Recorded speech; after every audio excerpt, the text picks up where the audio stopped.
Every day, thousands of news articles, reports, columns, features, headlines are written, but fewer people are reading them. Screens are getting louder. Newsrooms are getting quieter. And somewhere between truth and attention, journalism is starting to fade into the noise. Journalism is struggling. Let's talk about why.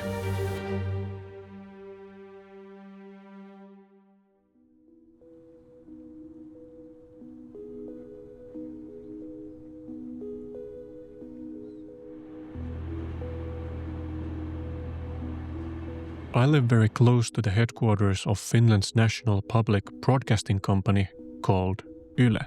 They are a politically independent organization funded by the public broadcasting tax, Yle tax.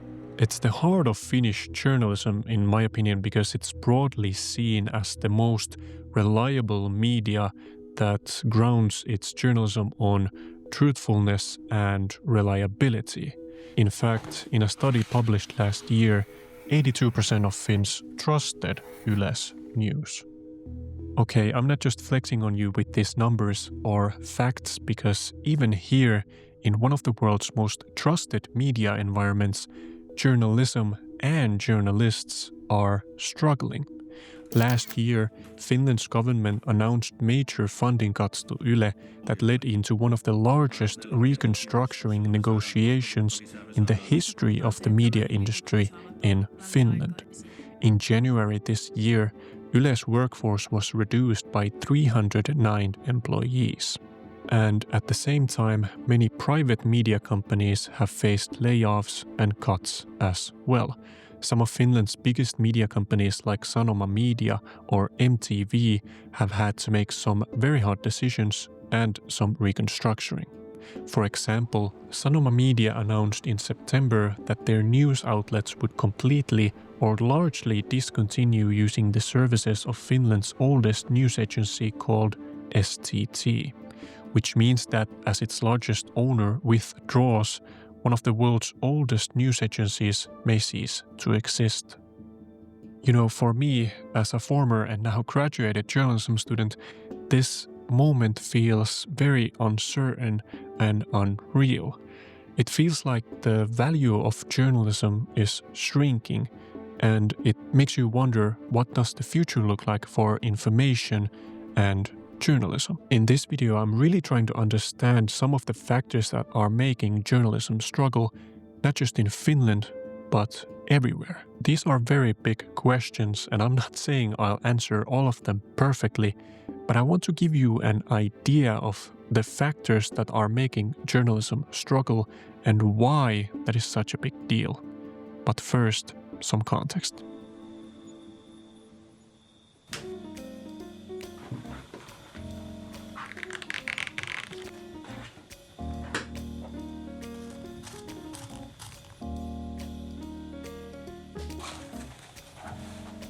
But before we go to the issue at hand, we should really understand what journalism actually means. And for this, I have a quote from two veteran journalists, Bill Kovacs and Tom Rosenstiel, who wrote the book The Elements of Journalism back in 2001.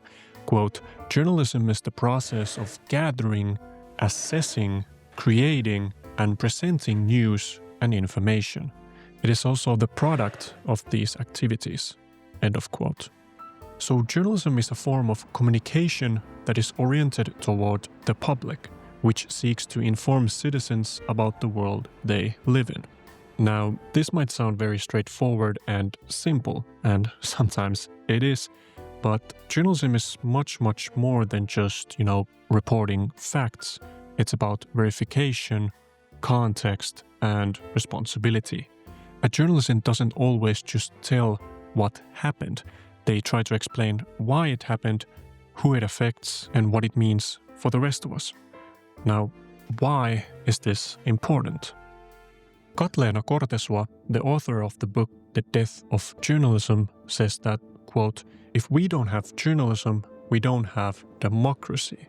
Journalism is the way we, ordinary citizens, get to see inside the machinery of government, follow what politicians are doing, and hear what's happening in the world."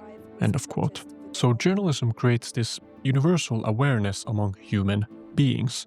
It ensures we all have access to a stream of facts and data relevant to our lives. Free media ensures the free flow of information. It fosters transparency and accountability of government and serves as a civic forum for public debate. A report that was commissioned by the OSCE representative on freedom of the media stated, quote, "When countries move towards autocracy, media freedom is the most and often the first aspect of democracy to come under attack and be eroded. Assaults on media freedom are a strong indication that other democratic rights and freedoms, and therefore human security, are also in danger." End of quote. So it's pretty safe to say that without journalism, the free press, or journalists who strive to put the public interest and the truth above their own self-interest or assumptions, we lose access to truthful information and therefore our very foundation of democracy. But if that's the case and we all recognize what journalism is and why it's so important, then why are newsrooms shrinking or devaluing their journalism, and why are we letting that happen?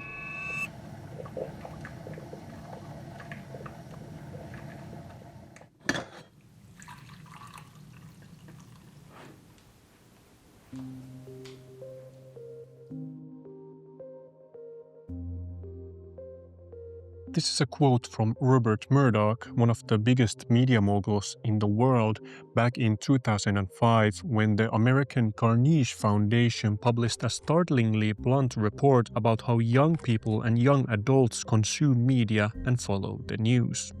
According to the report, new consumers no longer want a printed newspaper on the breakfast table.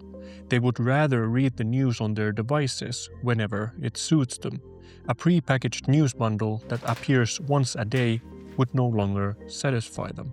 In this book by A.P. Pietilä called Lies in News and News from Lies, the author describes this report and its findings as really shocking ones that everyone kinda knew about but weren't really prepared for. He emphasizes the fact how the old masters were used to a world where news and information were controlled by a few chief editors. They had the power and authority to decide what the public could or was allowed to know. This no longer satisfied the new digital population, who wanted to be in control, not to be controlled. The change to social media and digital news changed everything. Suddenly, the old business model that had supported journalism for decades started to collapse. Online news, information, and entertainment are expected to be somewhat free. And traditional media companies and newspapers struggle to adapt to a world where attention, not quality, becomes the main currency. This shift to digital news and the rise of social media is by no means the only reason why newsrooms are shrinking. Reasons like harsh competition, AI, or the overall economic situation are all contributing factors, some bigger than others. However, there's one reason, in my opinion, that is one of the most concerning ones. Research done by the Reuters Institution shows a concerning trend in the world of digital news. Across several countries, through a 10-year period, there is a stagnation or decline in online news engagement, which means that people are either just not interested in news or avoiding them altogether. These trends are worse among younger people and those without a university degree. When it comes to explaining why the interest in news itself has fallen so steeply, especially among certain groups of people, there are many possible explanations. One may be in the lure of other, more appealing content online. Increased availability of entertainment content can lead people to opt out of news consumption and instead choose that entertainment content instead. This may be stronger among younger people, especially because they have grown up in a world of abundant entertainment content online. the way that social media sites or apps operate is also a likely contributor to declining news interest and engagement. Social media algorithms are optimized for engagement, with the goal of keeping people on the platform as long as possible. This has seen social media companies prioritizing things like entertaining short-form video and deprioritizing news. At the same time, however, if news is present on social media platforms, the way that they are optimized for engagement can mean that the most enraging, upsetting, or generally polarizing content rises to the top. So people are just fed up with the news and how negative they are or how they make them feel. And you can say the same thing about this video. All of this, what I'm going through, is kind of concerning, negative, and it may make you feel worried about the world around you. But still, I think it's very important to face these realities, even when they are uncomfortable, because ignoring them won't make them go away. It just makes us less prepared to deal with them. Other reasons like consuming news being difficult, boring, tedious, or just trivial to your life, how poorly news sometimes represents certain groups of people, or just the stresses of everyday life are also contributing to the lack of interest in news. I want to say that this news avoidance trend really worries me, not just as someone who has studied journalism and follows the news almost 24/7, but as someone who genuinely cares about understanding the world around me. But I get it though. There are days when I don't want to open a news app. It feels like every headline is another crisis, another argument, another reason to feel hopeless. And sometimes you just want a break. But when I think about it more, the act of turning away feels a bit scary. Because by doing that, let's say for a while, in my opinion, we lose touch with what's happening beyond our own lives. For me, news isn't just information. It's how I stay connected with one another, how I understand the challenges our country or the whole world faces, and how I can actually make sense of where we are headed. But lately, that connection feels weaker. It's not just that people are tired of bad news, many also feel they can't trust where it comes from. The media world today can feel messy, polarized, and even manipulative at times. So perhaps the real question isn't only about why people are turning away from the news, but why so many people have stopped believing it. Trust is something we all kind of understand, right? We trust people, institutions, and systems every single day, often without even thinking about it.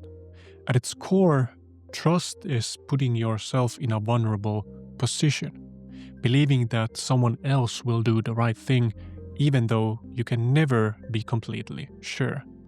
When it comes to journalism, it's a bit like this.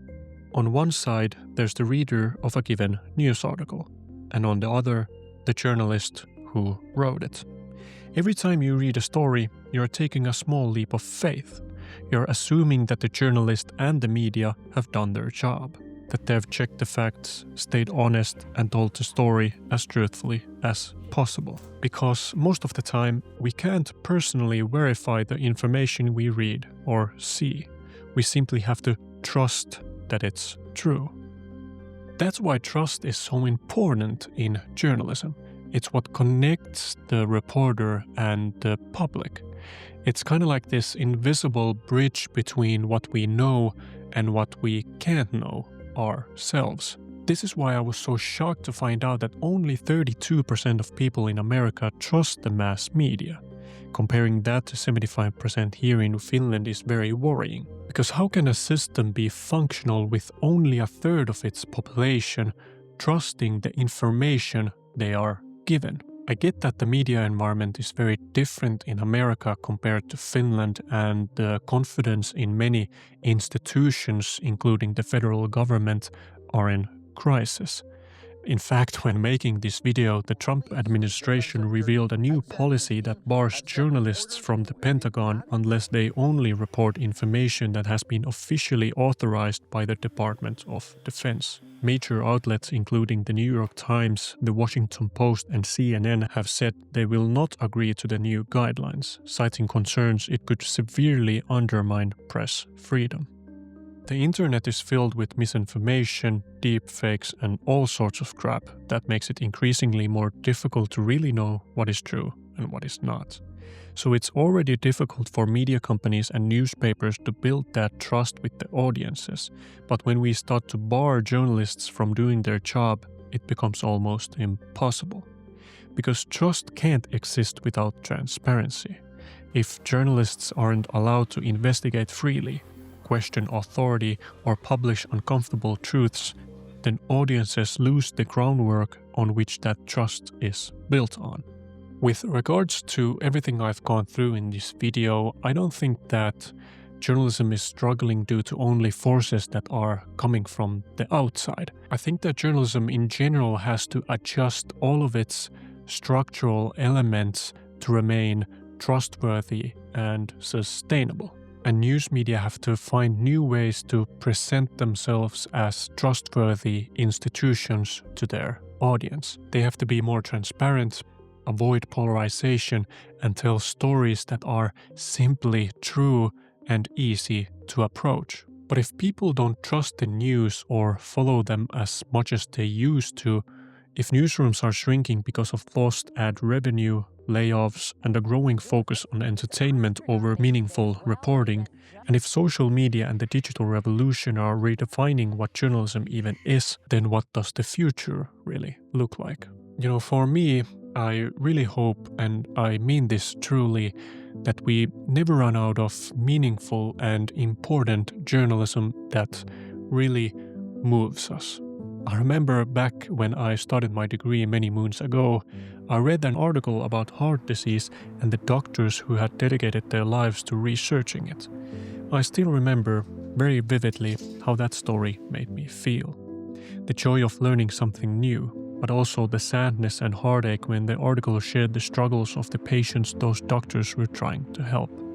My point is, that's what good journalism does in my opinion. It makes you think. It connects you to people and stories you might never otherwise encounter.